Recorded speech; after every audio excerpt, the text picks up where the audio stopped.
భూమి మార్పు నొందిన, నడి సముద్రములో పర్వతాలు మునిగిపోయిన, వాటి జలములు ఘోషించు నుగురు కట్టిన, ఆ పొంగునకు పర్వతాలు కదిలిన మనము భయపడం. ఎందుకు భయపడమంటున్నాడు?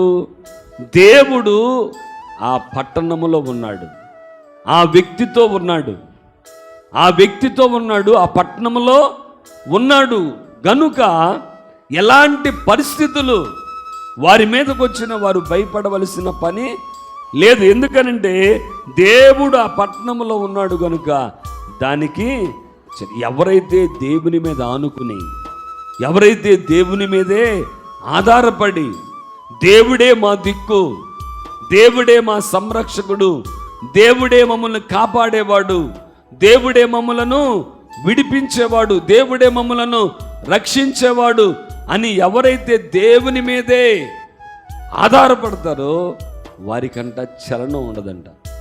భూమి మార్పు పొందిన, నడి సముద్రాల్లో పర్వతాలు మునిగిపోయిన, ఎలాంటి పరిస్థితులు కలిగిన వారు భయపడరంట. ఎందుకనంటే దేవుడు ఆ పట్టణంలో ఉన్నాడు, దేవుడు వారితో ఉన్నాడు, దేవుడు ఆ కుటుంబంలో ఉన్నాడు, దేవుడు ఆ వ్యక్తితో ఉన్నాడు కనుక ఆ వ్యక్తి భయపడ్డావు.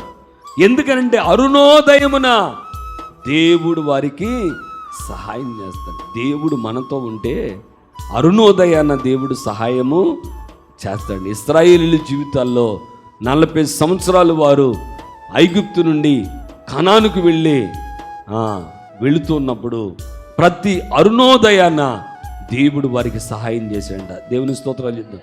హల్లెలూయా. అరుణోదయాన ఉదయానికి